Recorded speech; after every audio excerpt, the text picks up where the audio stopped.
blowing out torrents of steam and smoke, the last of the old iron workhorses from the age of steam are gasping their last breath.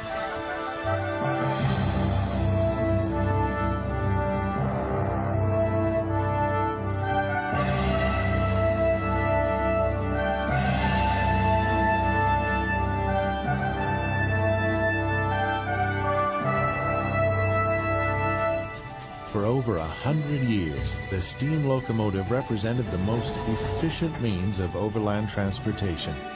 But since the Second World War, they've been fast disappearing, replaced by more modern machines. Although endangered, the old breed of locomotive continues rolling down the railways of China and India, but not for long. Ancient and mysterious, these vast lands of the East are steeped in a wondrous past.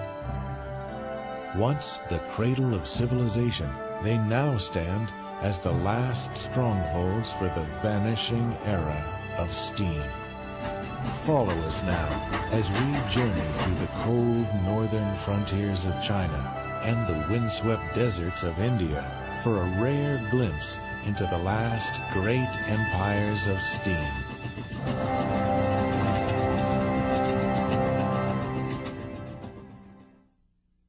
Long before the travels of Marco Polo, the land of the East appeared exotic and elusive to outsiders, veiled in an alluring mystery. Throughout its 5,000-year history, China's bountiful riches have attracted many invaders. The early railways of China were built by foreign powers intent on extracting the nation's natural resources. Although the train was introduced late in China, it was eventually hailed as the land of 10,000 steam locomotives.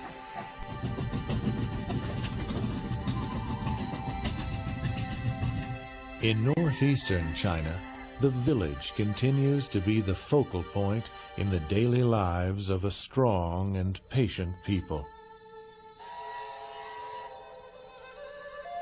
It is in this cold and desolate region that men can still be seen inspecting the drive wheel of a working steam locomotive.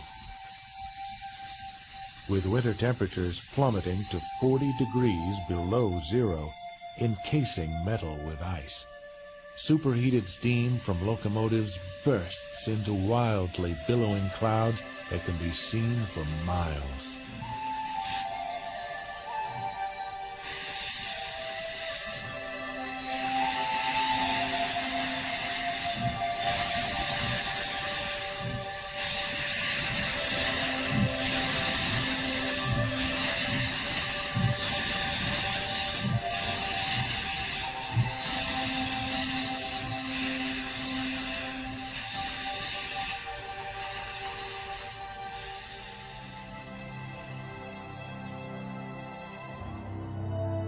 Like an apparition from a bygone era, a swirling plume of steam and smoke radiates upwards against the backdrop of a frozen winter landscape.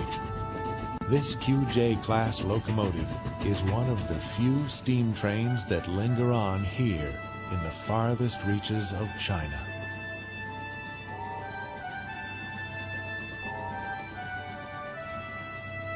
Well off of the beaten path, one can still travel across the rails to find a people largely untouched by the modern world. Small amenities, such as the bicycle, have barely changed the way that the people of northeastern China live, facing the same challenges as their forefathers. Steam trains run across grasslands once home to the legendary Mongol conqueror Genghis Khan. The Mongols' able horsemanship allowed them to carve out a vast empire stretching from Vietnam to Hungary. Today, horses and donkeys still carry the people, although they too are being phased out in favor of more modern forms of transport. China's rush to modernize has begun transforming the land, yet its steam trains have not been completely chased off the rails. Ironically, China's dramatic development has made even the old steam locomotive necessary in meeting a tremendous growth in rail traffic, currently exceeding 1.5 billion tons of freight and 1 billion passengers every year. High demand has given these obsolete trains a temporary lease on life. The face of Chairman Mao, the revolutionary father of Communist China, still looms above Tiananmen Square in Beijing. In his Great Leap Forward, Mao tried to transform China into a productive paradise. Accordingly, he launched a concerted effort to modernize, standardize, and expand China's railways. This expansion continues as new diesel and electric locomotives are added every year to the 12,000 or more already in use. But these newer trains have not yet taken China over completely. Here, a steam locomotive helps a diesel move its heavy load up a steep grade. Like a metaphor of China itself, the old bolsters the new in a collective push forward. At the turn of the century, when the emperor still lived in the Forbidden City, a powerful cry was heard among the public demanding that the newly built railways be placed under Chinese control, not in the hands of the foreigners who had financed them. Until 1949, the railways remained unloved symbols of foreign domination. It was in northeastern China, particularly within the province of Inner Mongolia, that the scope of foreign domination reached its pinnacle. For centuries, the people of this rugged and isolated region depended upon horses and camels for transportation. Travel here was difficult, largely confined to short distances. This all changed dramatically after the Japanese invaded in September of 1931, planning to establish a productive colony. The Japanese set out to improve transportation in order to exploit the region's rich resources without getting bogged down along its poor roads. As reports of civilian massacres spread, millions of Chinese fled before the advancing Japanese armies, carrying what little they could on their backs. The few available locomotives strained to pull trains filled with refugees, sadly leaving their former lives behind. Those who remained faced a challenging and often traumatic fate. Untold numbers were forced to labor for the Japanese occupiers, building the railways that served to strengthen the Japanese grip on 1/5 of the country. Worked to the bone in some of the most inhospitable areas of their vanquished land, these rails were laid with the sweat and blood of thousands upon thousands of Chinese workers. The Japanese seized almost 5,000 miles of track and had the run of over 40% of China's existing railways, expanding them substantially to better shuttle troops across the country and transport materials destined for the motherland.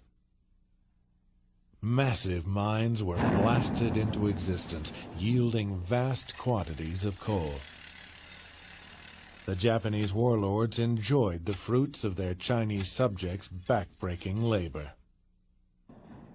This so-called colony of Manchukuo remained for 14 years a vital cog in the Japanese expansionist war machine. Though tragic in their origins, the northeastern Chinese railways now serve the very land they were built to exploit. Today, the steam locomotive provides northeastern China a vital source of transportation. Despite the ravages of war, the Mongolian people survive, continuing to support themselves through subsistence agriculture.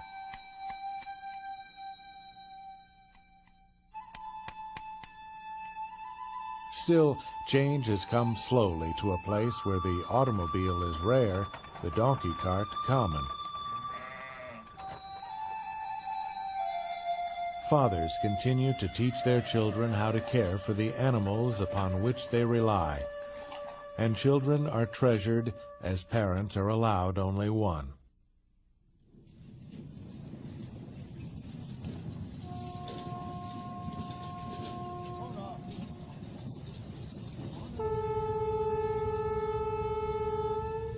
The Chinese people have grown accustomed to their steam trains as they have crossed paths daily for over a century. While there are approximately 2,000 steam locomotives left, the government has accelerated their replacement, scrapping over 400 of them annually.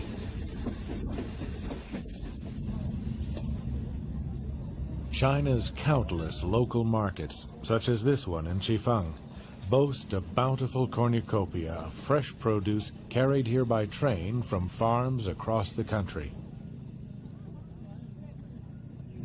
Finding their way into the hands of small entrepreneurs, apples, cabbage, bamboo shoots, and a host of other fruits and vegetables are sold from makeshift stands.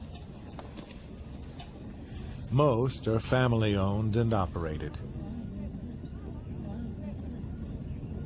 In his youth, he did not enjoy the variety now brought by train and other mechanized vehicles.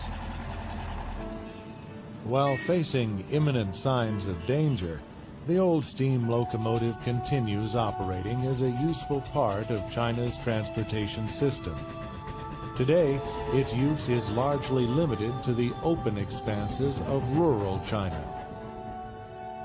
These two QJ locomotives move through once verdant grasslands, now turned to frost-coated brown by the chill of winter. Nomadic tribes once moved with the seasons here in search of pastures for their animals. Today, this land's ancient byways are intersected by the well-worn rails of the steam train, which penetrates the thick silence of its desolate spaces.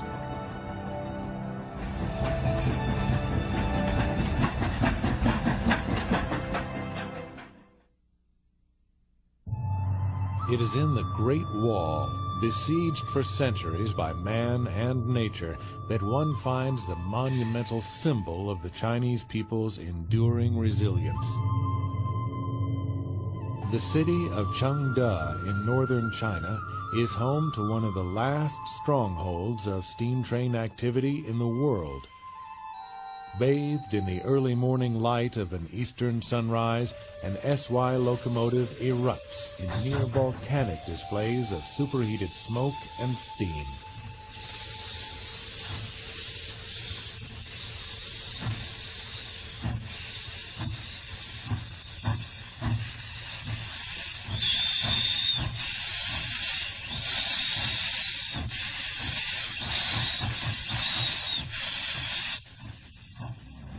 China's steady progress has largely shunted steam into the background.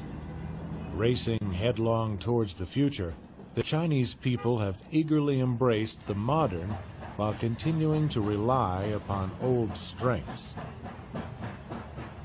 The steam locomotive is part of a national movement forward, helping the old China to cross over into the new millennium as a mighty economic superpower.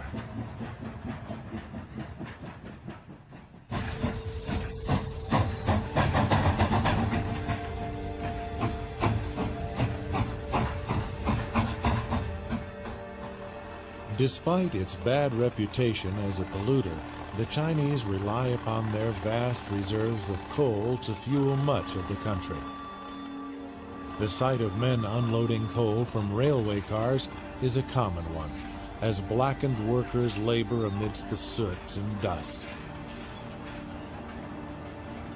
A cigarette offers a moment of rest and reverie for these tired hands.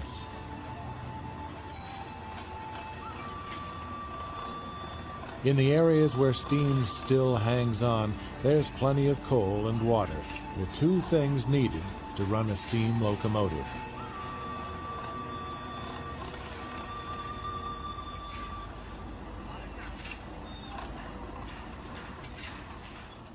By preserving the largest concentration of steam railway activity in the world, China has managed to avoid total dependence on foreign oil.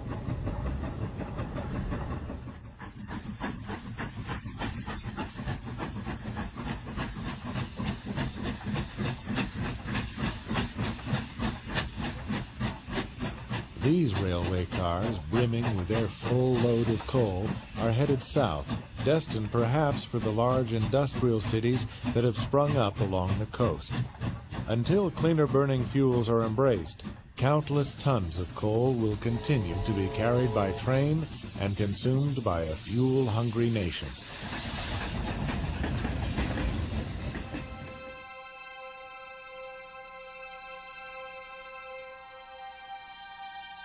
A few miles west of the Chengde rail yards is the Steelworks Branch Depot, which serves as a transition point for trains hauling coal to nearby power plants. The early morning sun barely breaks the freezing grip of night as steam and smoke from these twin locomotives explode against the Arctic air. These railway men must work through the incredibly cold winter months stretching from December into March. Remarkably, they seem not to mind.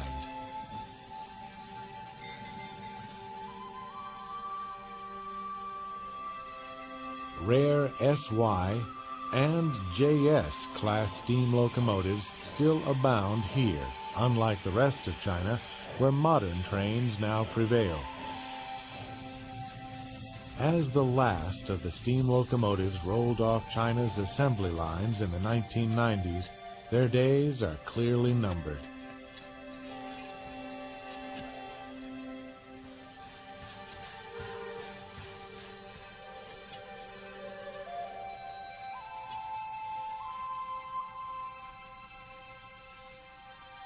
Here, some of these last great machines are loaded up with coal from a coal tower. A prominent feature of the traditional rail yards of yesteryear, most coal towers have been pulled down in recent times.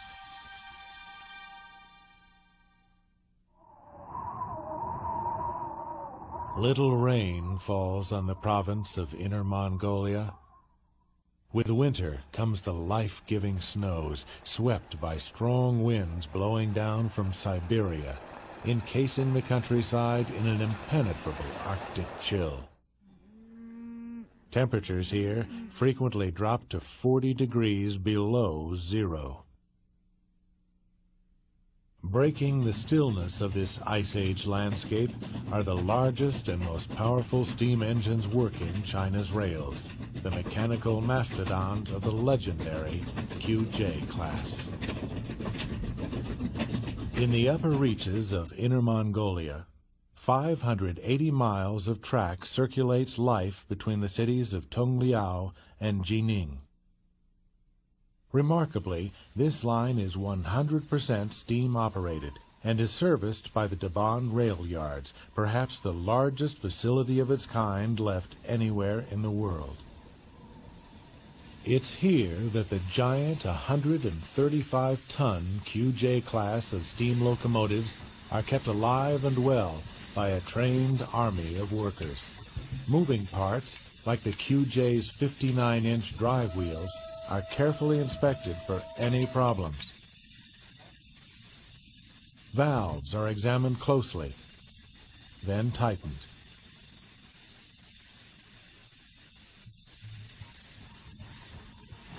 The QJ is loaded up with 9,600 gallons of water and 15 tons of coal used to generate the steam that propels it forward. These workers are kept very busy, as the QJ can be driven only a couple hundred miles before it needs to be refueled and inspected yet again.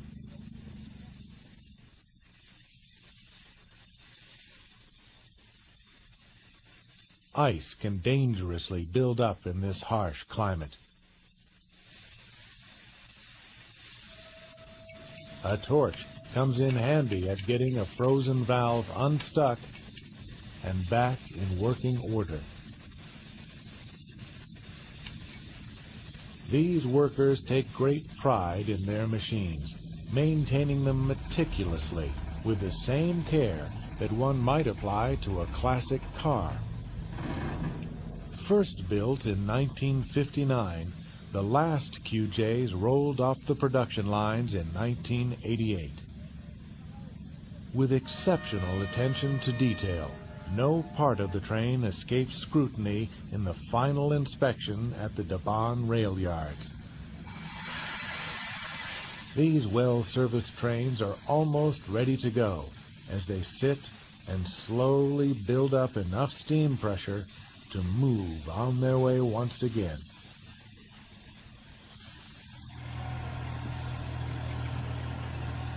Here, an extremely rare steam-powered crane can be found loading coal into the tender of a locomotive.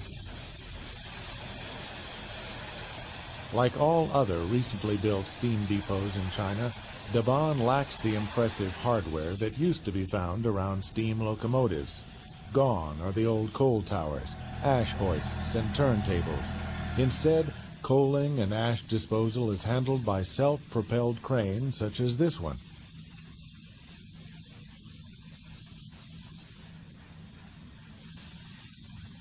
Steam cranes like this once played a crucial role in building the Suez and Panama canals, but now they no longer work on wonders of the world.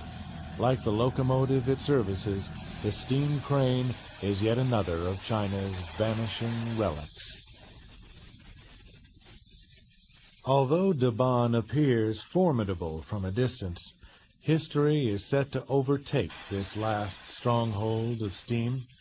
While many of its QJ locomotives should run into the 21st century, their fate at the hands of progress appears to be sealed.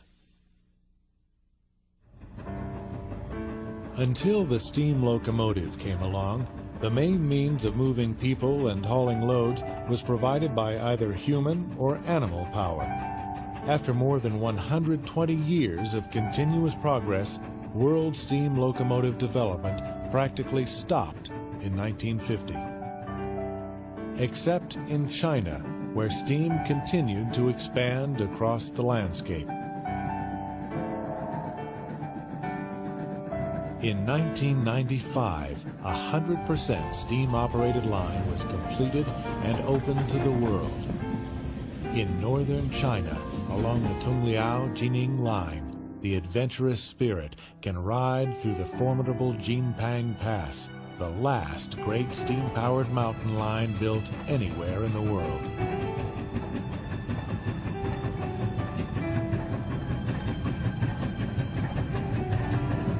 Full of tunnels, viaducts, and sweeping curves, this 40-mile mountain pass is truly a spectacular piece of railway by any standards. Since 1995, steam trains have begun servicing several small villages nestled amongst the mountain slopes. Before the rail line brought steam service to this area, these villagers had no more than a small road connecting them to the nearest city 5 hours away. While their daily chores may remain unchanged, the steam train has brought an end to centuries of near total isolation. The children of these ancient villages are bound to live more in touch with the world outside.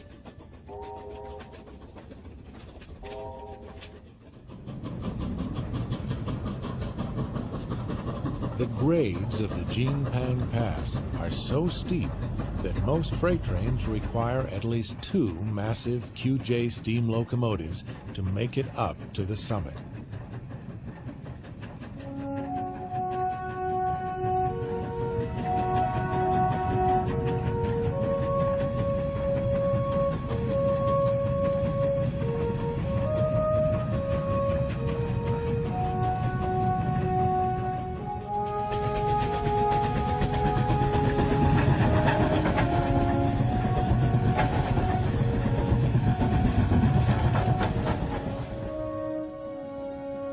daily dramas unfold here as man and his machines dare to challenge the forces of nature. Only 5 to 10 trains are able to slowly make their way through the pass each day. With drive wheels sometimes slipping, these mighty steam locomotives carry on undaunted all the way to the top.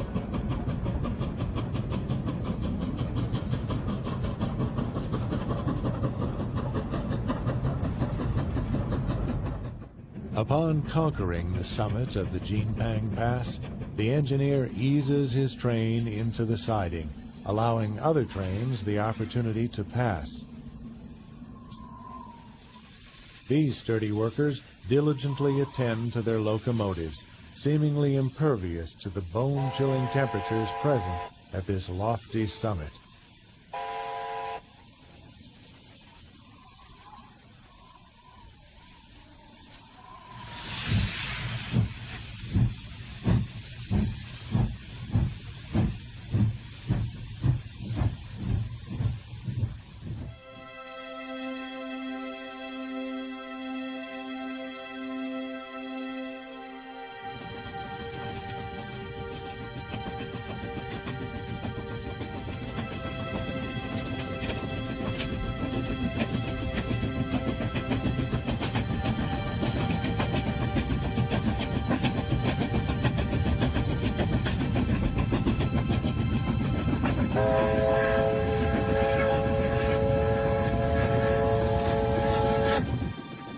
Penetrating deep into China's vast interior, the train was a key agent of change. The steam locomotive bridged the cultural and geographical boundaries that had kept the Chinese people divided for so long.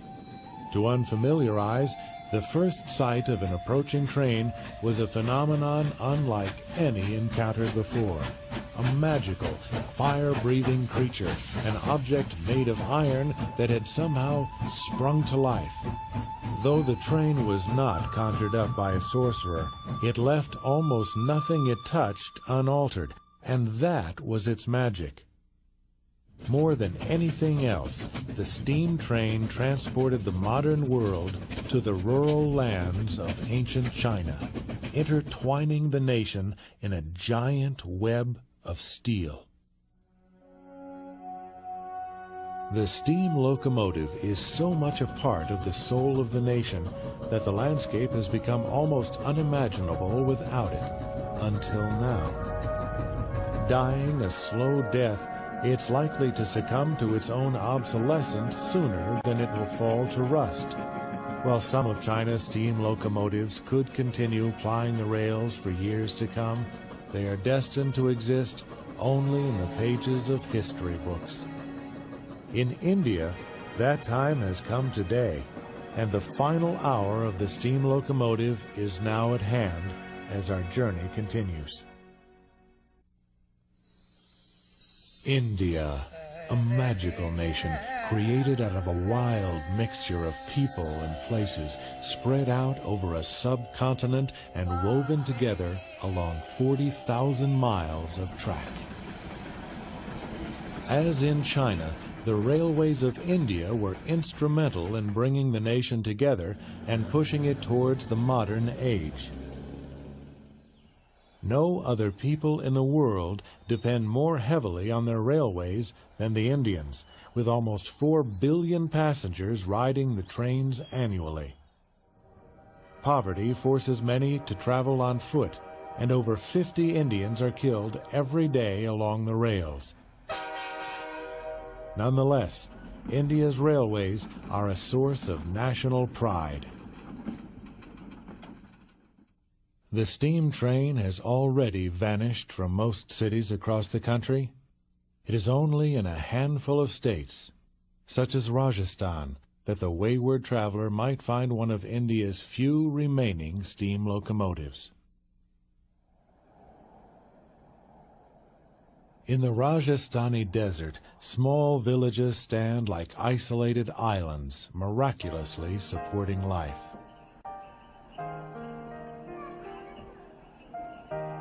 with walls virtually cracking in the intense heat. These desert dwellers eke out a hard existence, though now sustained by the lifeline of the rails. A proud and rugged people, nothing could have stirred their imagination more than the advancing image of a steam train shooting smoke and steam into a virgin sky.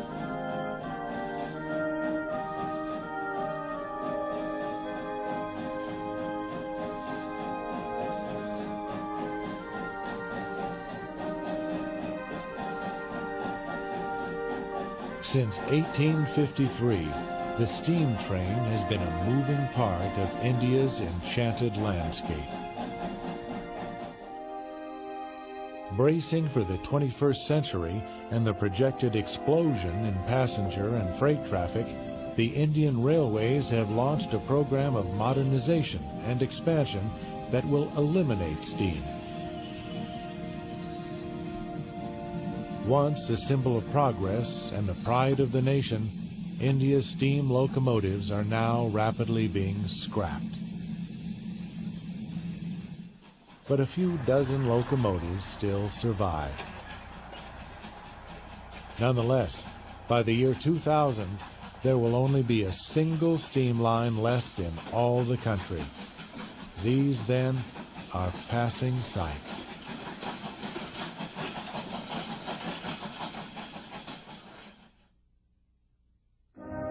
Rising out of the colossal Thar Desert like a mirage drawn from the pages of 1001 Nights, the castle fortress of Jaisalmer is a dazzling jewel of the desert. Jaisalmer transcends time, radiating a splendor held over from the days when this was a major stop along the legendary Silk Road. Locals live here amidst exquisitely carved sandstone havelis, traveling daily along its narrow streets filled with the pungency of spice-scented bazaars. Jaisalmer is truly a scorching beauty. Temperatures often soar past 105 degrees, but it's always cool within the thick walls of this 12th century fortress. Before the days of the railroad, the bullock cart and the camel were the only options for those courageous enough to journey to faraway places like Jaisalmer.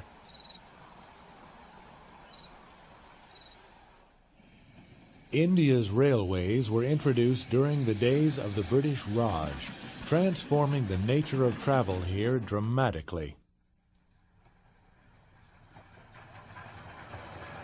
It was British alarm over the security of their colonial possession that drove them to build India's railways. The train strengthened their tenuous hold on the outlying regions of this vast subcontinent, which they dominated for nearly 200 years. Thus, the railways were a target of sabotage by nationalists seeking to drive out the British in their Quit India movement, culminating with India's independence in 1947.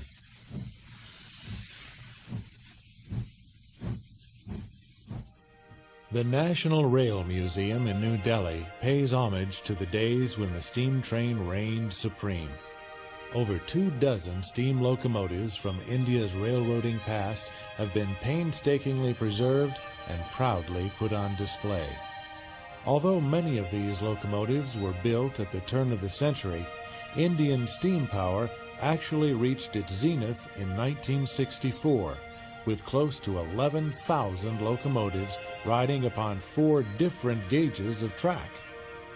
For years, India was home to a wide variety of locomotive shapes, styles, and sizes.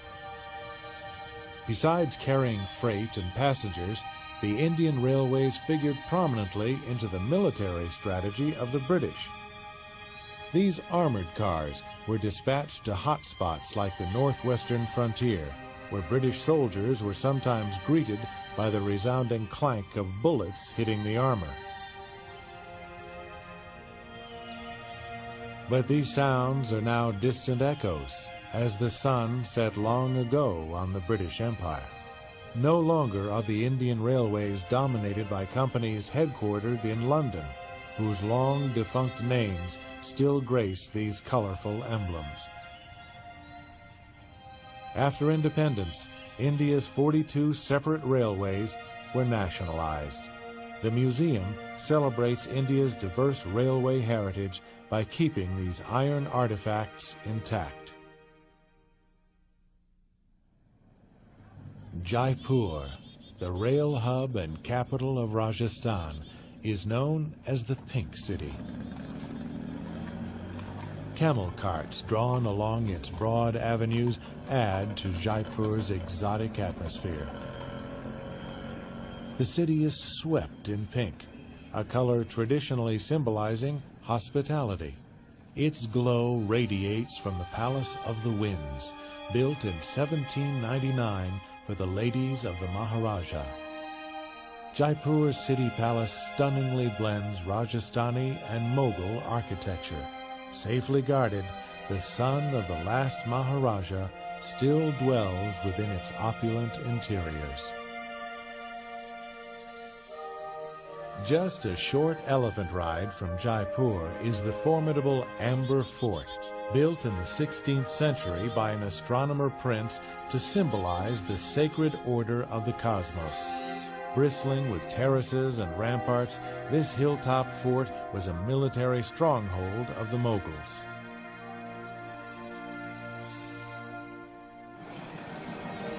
Leaving Jaipur, we board the Chetak Express train for the 14-hour journey to the city of Udaipur in southern Rajasthan. One of the last cities served by the steam train, Udaipur is steeped in a glorious past. The Indian subcontinent is as vast as it is crowded. The birthplace of Hinduism and Buddhism, this nation of nearly 1 billion people boasts a dazzling diversity, with its multitude of ethnic groups, speaking over 1,600 languages and dialects across more than 2 million miles of widely varying geography and climates. The railways help to unite the country, fostering new trade and communication links between India's diverse people and far-flung places. India is a young nation, but one which possesses an ancient identity. The majority of Indians continue to live in the rural village, as they have for over 4,000 years. While modern technology weaves its way into the fabric of Indian society, the fundamental character of family and religious life survives intact.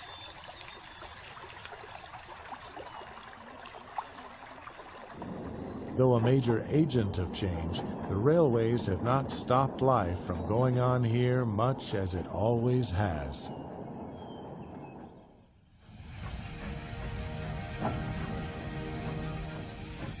Passenger cars are slowly rolled across the tracks at the Udaipur train station.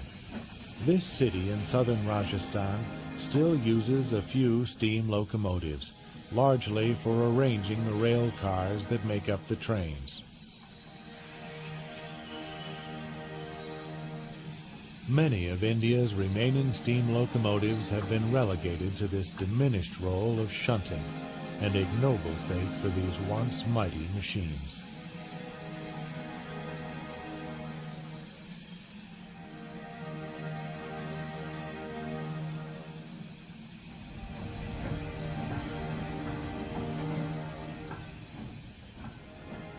The British built the first rail line into Udaipur in 1895, and until recently, these 58-ton YG-282 steam locomotives could be frequently seen coming and going.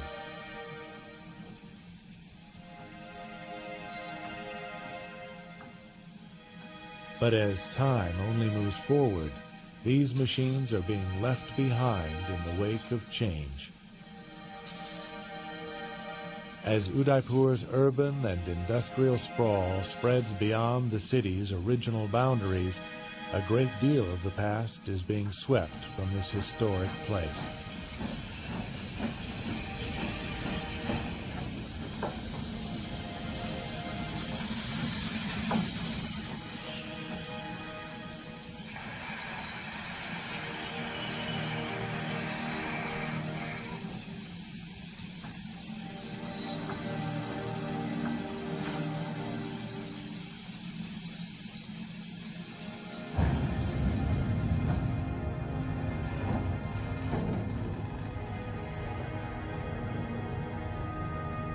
India's state-run railways have over 13,000 trains, operated by 1.6 million workers, making it the second largest network in the world. Chronically inefficient, India's poor railway system has impeded progress, failing to keep pace with the nation's rapid growth. In the 50 years since independence, less than 6,000 miles of track have been added, keeping the nation on the slow track towards prosperity. With its serene lakeside palaces and ancient stone ghats, the old city of Udaipur bewitches the traveler in its mystery and romance. Since its founding in 1568, the city was one of the few princely states to retain its sovereignty through the Mughal and British empires. Udaipur harbors the majestic Lake Palace, an architectural marvel that seems to float upon the water's surface. A few miles north of Udaipur is the Jain temple of Rana Kapur, towering an eternal tribute to the gods. Built in the 15th century, the temple is supported by 1,444 intricately hand-carved marble pillars, of which no two are alike. Just outside of Udaipur is Rana Pratap Sagar, home to the only maintenance facility still servicing steam locomotives on the Udaipur line. The tradition of working on the steam railways will not be passed on to India's younger generation. As the policy of the Indian Railways prohibits dismissing any workers, these men will have to learn new skills or simply retire. Grossly underfunded, they work hard to keep their rickety locomotives running a little while longer. Although India has vast coal reserves, 20% of its railway budget is spent on importing diesel fuel from abroad, creating a financial burden that expands as coal-burning steam locomotives are replaced. Steam technology is basic and forgiving, allowing for homegrown repairs, while diesels require the kind of sophisticated parts and highly paid technicians that India can ill afford. As India's era of steam power draws to a close, these last men of steam struggle in vain against Shiva, the Hindu god of destruction.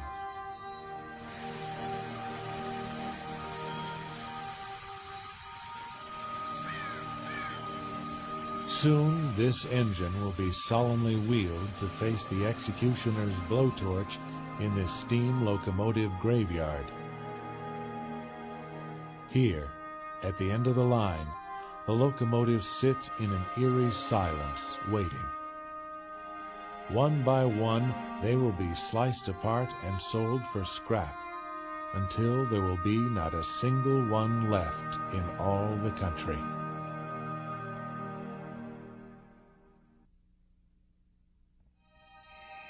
Sunrise in Udaipur. This picturesque city is rightfully called the Venice of the East.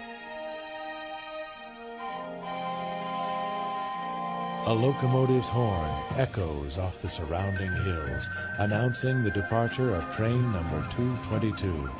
She leaves the station as the last steam-powered passenger train still running out of Udaipur.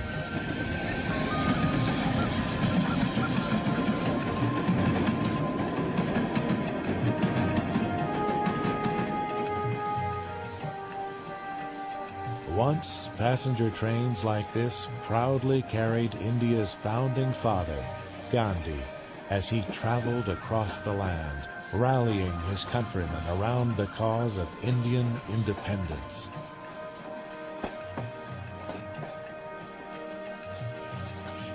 Once as dependable as clockwork, this train has grown slow in her old age, and breakdowns and delays are now frequent.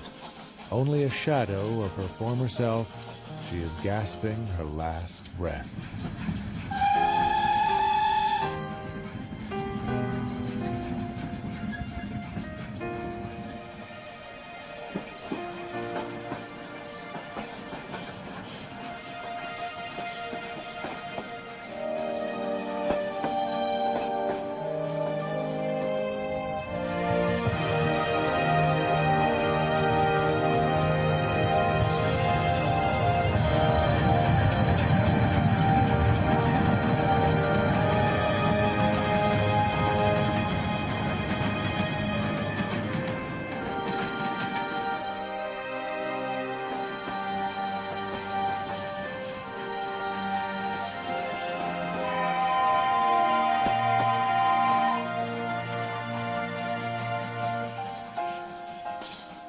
Just a few months after these images were filmed, the steam locomotive seen pulling this train was condemned, and one of the only passenger steam trains left in all of India is now gone forever.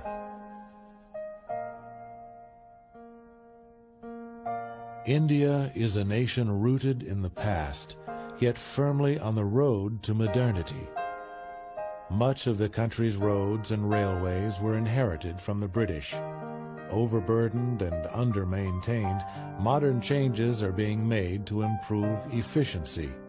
In the meantime, old modes of transportation survive, helping to link together India's 25 states and 7 union territories until the future prevails.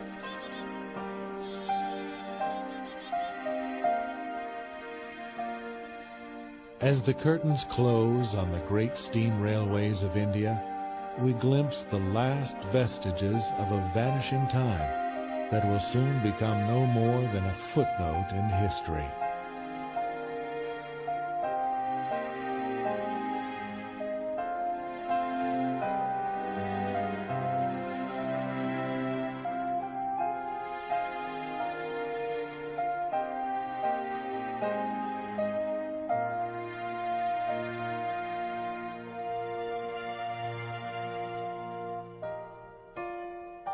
For these workers, it's a sad time of change, but the legacy of India's steam railways will remain vivid in the nostalgic tales that they'll surely pass on to future generations.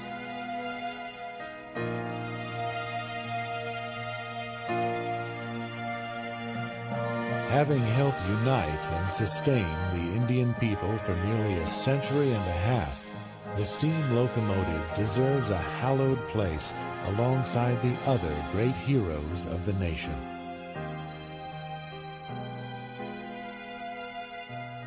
For the steam locomotive has become one with the landscape, along with the echoing sound of its whistle as it rolls one last time across the hills and plains of India.